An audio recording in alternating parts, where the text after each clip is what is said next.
pleased to invite Mr. Rajesh to present a fascinating case study on digital procurement success story in public sector. So Dr. Rajesh Kumar Shakya, a distinguished senior e-procurement specialist who has been pivotal in advancing digital public procurement globally. With over 60 countries benefiting from his expertise, Dr. Shakya has developed and implemented e-procurement systems across Africa, Asia, and Europe.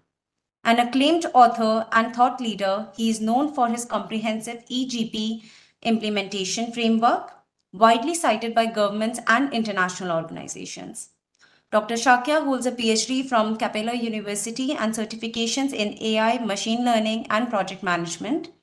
Currently, he serves at the World Bank, driving transformative procurement strategies. Mr. Rajesh, we are eager to hear your insights. Hello, good afternoon. Yeah, let me share my presentation first. Let me share my presentation. Yes.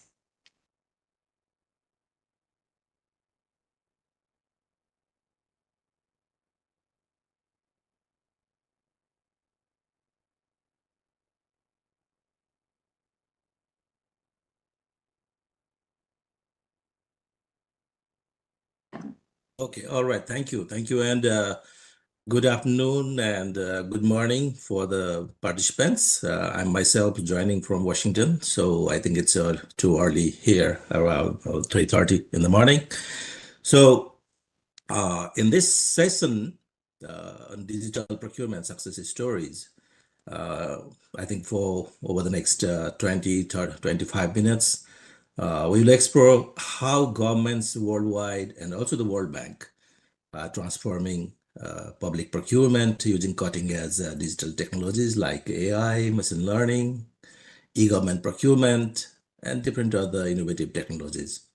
And I'll be also discussing how these innovative technologies are reshaping public procurement and helping governments saving cost, boosting efficiency, enhance transparency, and so many other aspects.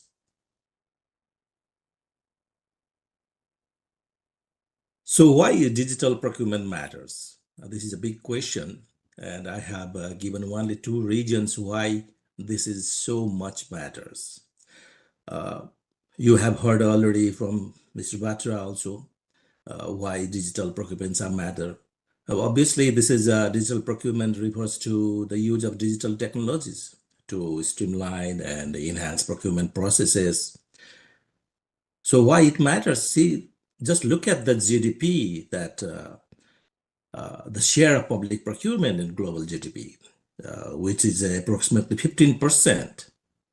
If you look at the in figure, from one of the report from the World Bank in 2019, you will see that approximately $13 million worldwide they spent in public procurement.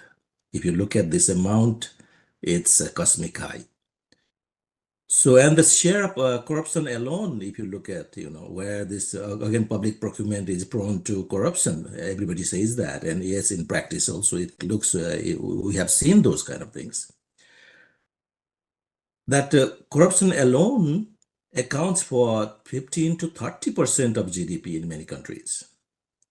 So to manage this all, the manual process alone cannot do it. So that's why the digital procurement, the digitalizations of the whole procurement processes, that's very, very important. So there is no question again that why digital procurement? So the digital procurement is no longer an option. It is already a must, right? So there are so many multiple technologies that is driving this transformation. So we just heard from Mr. Batra, so many technologies and how those are used in public procurement. If you just name it for the sake of completeness of my presentation, that EGP, the e-government procurement, these days, we love to call it end-to-end EGP system because it covers the whole process cycle, complete cycle of the procurement, right? The same with the artificial intelligence. Mr. Bhatta talked in length about it. The blockchain, the cloud services, data analytics, Internet of Technologies. Same way the RPA, the robotic process automations, and so many other things are there. So these are the key technologies that are driving the transformation of public procurement. And that's what we are looking and getting the benefits out of it in different levels of the procurement system. Let me talk a little about one of the very popular technologies, that is the EGP system, the e-government procurement system. You might have heard in the market that, oh, this is end-to-end, this is data-driven, or it is a document-based. Somebody come and say that it's a modular e-procurement system. Somebody say it's a SaaS-based system. Somebody say it's a COTS. Other may say that, it's an in-house developed EGP system. So these are talking about the EGP, hundreds of countries are already using the e-procurement systems in different levels of maturity. Not only about the maturity, about even the coverage, the scope of the functions and functionalities, the way how they implement it, how they acquire the e-procurement system, the way how they implement and operate the e-procurement systems. So based on those all modalities, the maturity, the scope, and all these things, people call with the different names and in different way it is implemented all around the world. But the quintessential aspect of EGP is in the public procurement is incorporating the principles of procurement in the EGP systems. Whatever it is called, in whatever the way it is being implemented, the whole purpose of digitalization in public procurement is incorporate the complete set of principles of procurement. I'm presenting this diagram over here that in many countries, the EGP systems are implemented knowingly or unknowingly with a focus on one or the other aspects of these principles of procurement. That the transparency, integrity, accountability, efficiency, effectiveness, the very commonly now we talk a lot about the sustainable development, rule of law, inclusiveness and the equity of the bidders and other stakeholders, providing easy access to the whole lot of stakeholders to the e-procurement systems. These are all comes under the principles of procurement. And as I said, knowingly, unknowingly, many countries sometimes focus on one aspect or two aspects or the three aspects of the systems. And sometime back, it was a trend like that. Now, and we have seen the success and failure of different e-procurement systems running around these all countries, So if you don't incorporate all the aspects of the government, this public procurement principles, then you will see that the whole procurement systems in imbalance, right? So until and unless that you incorporate synergistically in all the procurement processes, these principles of procurement. For example, when you are publishing a tender notice, right? For example, the advertisement. We have to try to see that how we can make it transparent. And when you are publishing it, how effectively, how timely we can do it, what functions and features, what kind of criteria that includes. Does it allow all the participants to participate, or it restricts some of the participants? How it is easy to access, whether it is publicly published or it is restricted, by fees, sometime by only after login to the EGP system you can have access, or even if it is publicly published, but you have to go and find in a very complicated way. Does it follow all the rules of law of the public procurement in that particular country? So these are some of the things, which you have to look at for each and every activity that you do in the procurement. If the system, EGP system, is not designed in that way, incorporating all the aspects of the principles of procurement, then you are compromising. You are compromising the whole, essence of the public procurement. So that's the reason, again, the synergy of good governance dimensions, these all aspects should be considered in the EGP systems. And only then it will be possible to achieve the sustainable good governance in public procurement. Then you will see the enhanced economy, enhanced citizen satisfaction, and ultimately the enhanced socioeconomic development with trust in government. So this is something very important in EGP systems in whatever the form, whatever the maturity, whatever the level the EGP systems are developed. And many countries in the world now, the new systems which is being implemented around the world, they try to incorporate these all aspects. And then there is a big degree of success we have seen in the world. As my part, I think Mr. Bhatta talked a lot about these technologies and all these things. I'm talking about the impact. I'm talking about the success.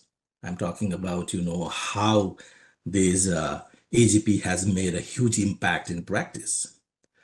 The list of examples, presented here is only very selected few. It has an impact everywhere. The success stories of these all countries obviously justify digitalization of the public procurement. Any small or big benefits that has a huge impact on the people's life.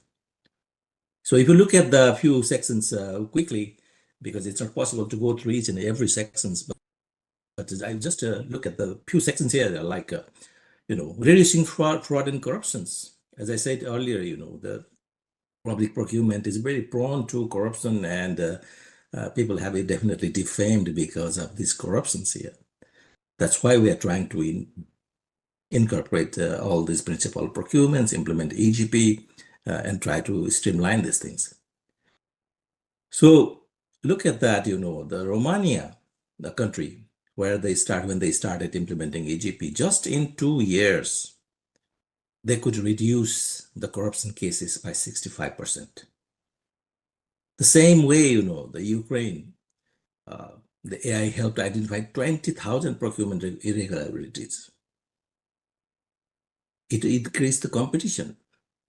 In manual process, people don't have really access to the bidding process in the government so easily, right?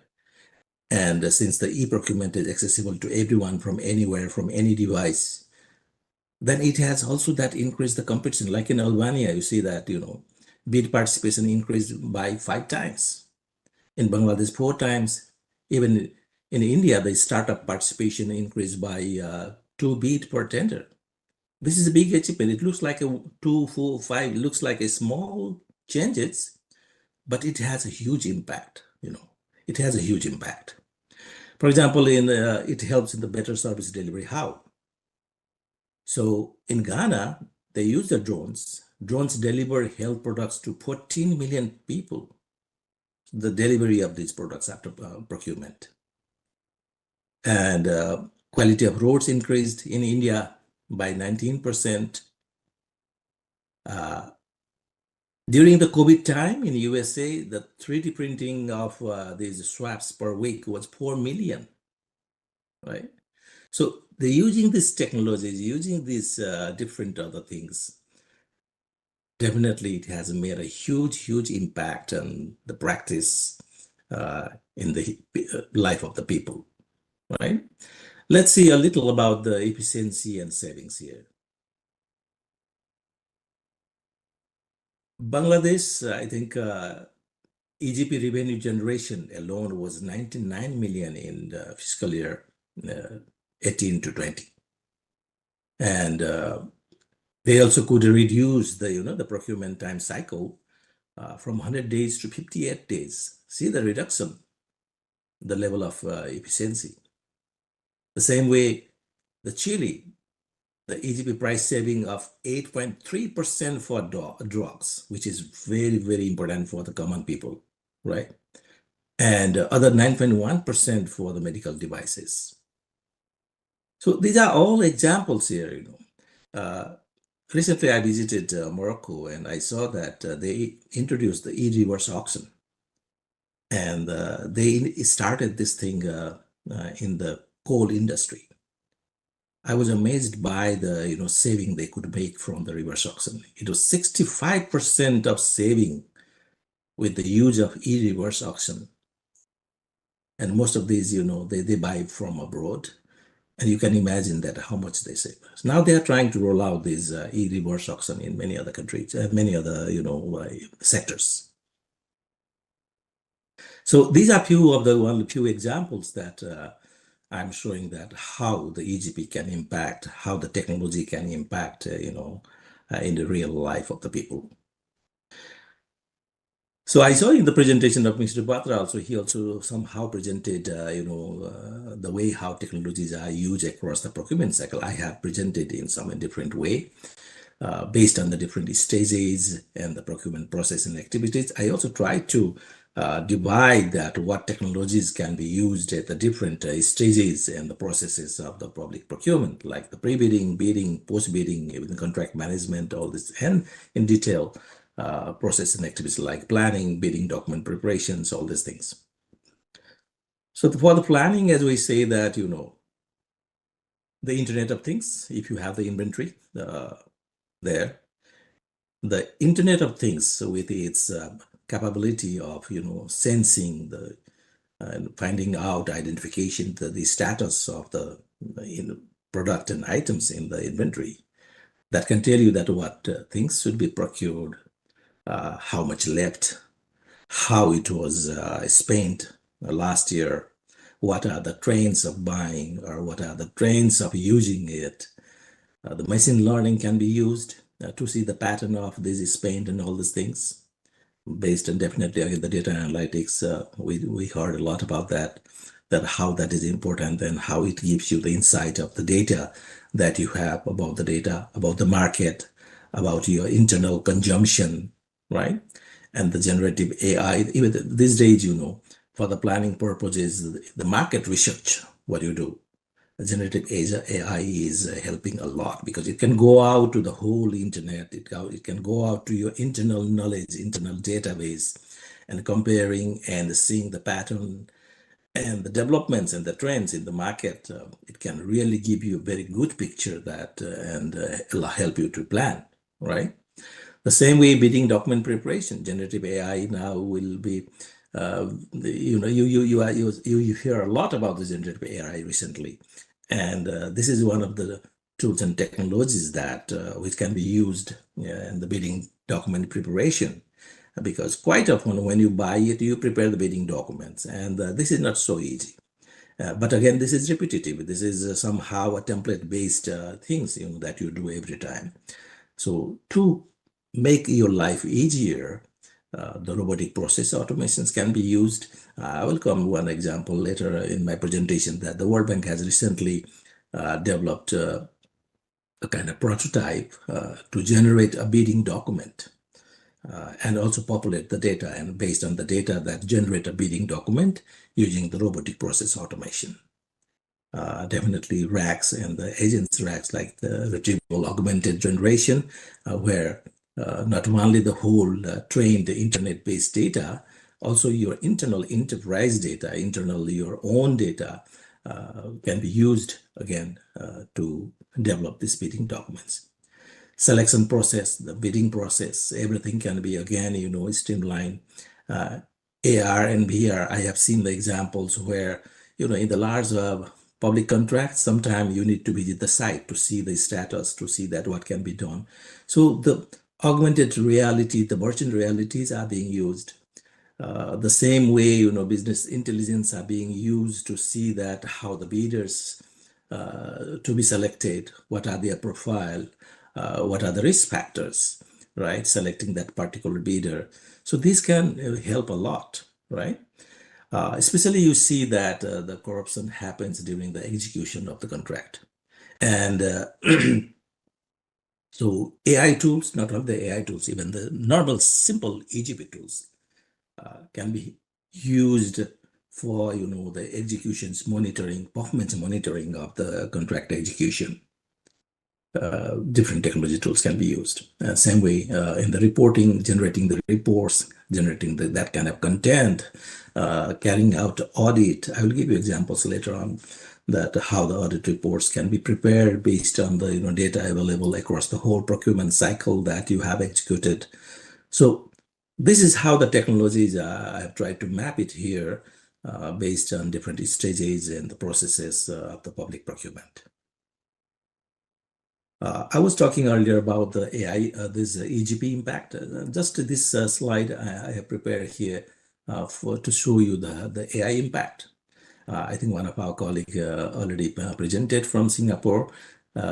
So the government e-wage system alone, by implementing AI-powered spend analysis and supplier risk assessment, Singapore, that EGP platform could achieve the cost saving of over 10% in public procurement. And automating tasks like contract review, supplier verifications using the AI, that reduced the processing time by 50%. You can see that, how much time you can save it, and which can be used for other strategic activities, whatever you save it. There are so many other, additional and supplementary benefits like transparency, fairness. Those are there. So in the Los Angeles County AI-powered contract management, which utilizes, again, AI for automating the contract analysis. Once you sign the contract, they analyze it, they pick up the terms and conditions, they look at the contractor's profile, they do the risk identifications, not only about the bidders, but also in case of the activities that based on the contract that is carried out, the sequencing of the contract, the availability of the material and resources to implement that particular things. So using that AI, they have, Los Angeles County, which avoid millions of dollars in potential losses. And because of this risk assessment and the AI tool, they have tried to, minimize the deadlines and also the, contract violation based on the contract terms. So almost they could save 100,000 staff hours because of these AI tools. The other thing is that, from the human eyes, it's very difficult to monitor and track the compliance, whether the contractor complies with the contract terms and conditions. So these AI tools, when it monitors each and every stage, each and every delivery, each and every implementations, that picks up those different anomalies, and the compliance, they just discover the compliance and also the risk, if anything, and that ensures, to make it aligned with the signed contract. So City of Helsinki used the AI for predictive maintenance. And this is another area, where there's now Internet of Things are highly being used. So Internet of Things, it's a kind of sensors, it's a tools which is attached with these different items of the goods and services. For example, these Internet of Things are being used to see the level of requirement, what kind of schedules are required, how, for example, in the road, when is the time that the road should be carried out as a maintenance activity, right? Whether it is working well or it should be gone for the maintenance. So that kind of things, So from the public infrastructure, predict potential maintenance needs when it is needed, and the City of Helsinki has reduced maintenance cost by 20%. It also schedules the repair schedules proactively, that sometimes we don't know and we don't care to maintain the things that we have. Sometime, I know another example in New York, the city lights. They have integrated this Internet of Things, and it automatically tells you that which light has to be changed, which light should be maintained, and what is the schedule of doing those things. So this is all controlled through the Internet of Things. So that's the Netherlands Ministry of Infrastructure and Water Management. They also implemented AI-powered platform for supply chain, the sourcing construction material, from where to bring it, when to buy it, from which supplier to buy it, what is the season and the time for buying it, So based on all those data, they implemented this AI power sourcing tool, and which resulted in cost reduction of up to 15% on specific projects, for specific kind of items. So if you know that, what could be the reason that you get the things cheaper, and what could be the things that the supplier will be available for easy supply. So those so many other factors affect on that, and because of those all analysis and predictions, uh, the governments are saving money, increasing the efficiency, right? One more thing about the detection of the fraud and corruptions. In the state of Texas, AI-powered fraud detection system. I have given the example of Texas, but this kind of fraud detection systems is already being used in many other countries, including Asia and also in Africa also. Even in many other EGP systems. We also encourage from the World Bank that these tools should be included in the EGP system. So in the Texas also they have based on the data analysis, based on the pattern, based on the insight that they have from the data, so they could detect the anomalies in the procurement, anomalies in the bidding process, anomalies in awarding process, selection process, and also in implementation processes. So that has hugely impacted on this one. All right. So let me just to move quickly. I'm showing you one of the examples, the implementation of EGP in Ethiopia. Right. Dr. This is one of Shakya, the emerging country. Yes. I'm so sorry to disturb you and interrupt you in the middle of your presentation, but Yeah. can you please wrap up very quickly because we're running short of time and our next speaker is already on the queue. Okay. Thank you. Yeah. Thank you. Okay. So just giving you example from Ethiopia, the same way from Tanzania, which are the emerging countries where these EGP systems have been implemented very nicely. These EGP systems, not only run alone, it also integrated with several other government services so that you can get the first-hand information from different government services, and you don't need to provide the photocopy of a document, some other copies of the document, right? So this way they have integrated and made the EGP system very efficient.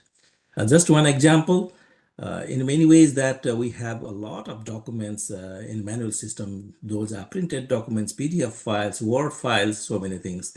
So World Bank had recently helped Tanzania again to convert their several years of old documents, the manual documents, using the AI technologies, convert that into the structured document, and finally present in a beautiful dashboard that how the data and everything can be presented, converting from the manual paper-based documents or the PDF or the unstructured document to these final documents. So I had mentioned about these data extraction things. See, the AI system that World Bank had helped these countries could automatically extract the data from the documents and prepare a very nice, beautiful audit report automatically by the system itself.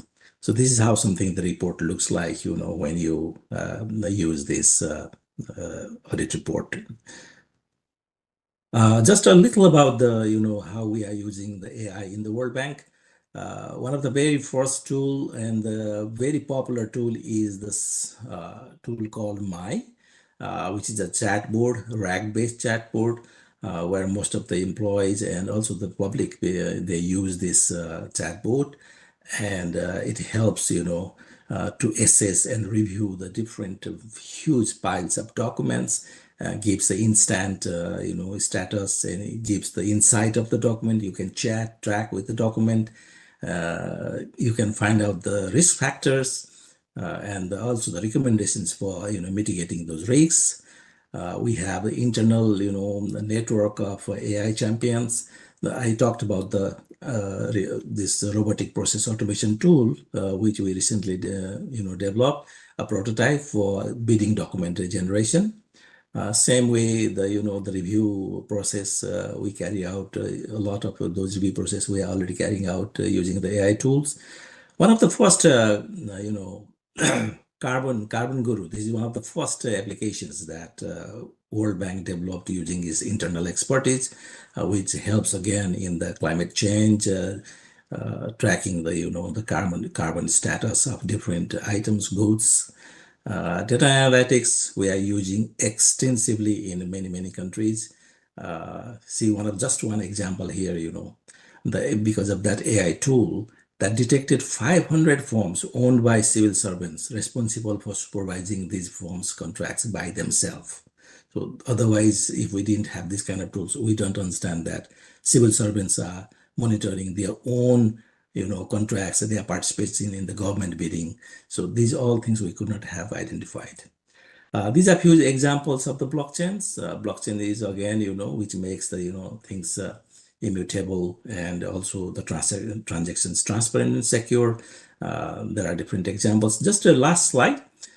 These are few conclusions and considerations that yes, technologies are there, but when you use these technologies, those systems should be robust. And mostly if you don't, as Mr. Bhatt also mentioned, that if you don't have data, you cannot do anything, right? So data is everything. So when you implement even the, in the public procurement, implement the robust system with the secure data-driven systems, right? The same way, the investment, the initial investment may be more, but again, we have to focus on those investment and also the training the staff. Without that, even with the technology, you cannot achieve anything, right? So these are few of the things that I wanted to present today. Obviously, the slides will be shared because of the time constraint. I think I cannot move really everything in detail, but I hope that it gave you a kind of glimpse that how the world is getting benefit out of this digitalization in the public procurement. Thank you very much, and I'll be happy to answer a few questions if your time allows. Yeah. Thank you, Mr. Rajesh, for Dr. Rajesh, for that illuminating case study. As we should I put down my slide? Yes, you may. Thank you. Yes, thank you.